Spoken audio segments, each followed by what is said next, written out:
There, see? Stuck.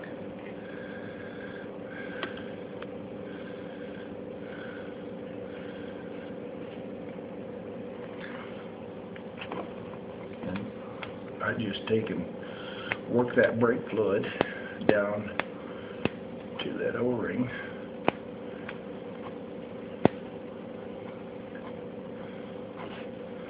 I'm even going to treat this one a little bit more.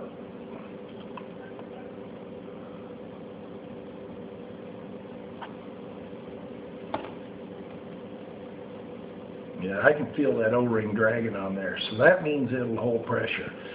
Now these O-rings, based on my understanding, they don't have to hold the 2500 psi or whatever this hydrostat develops.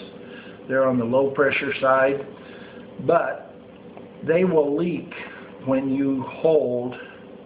That O-ring is swelling. Okay, I can feel it.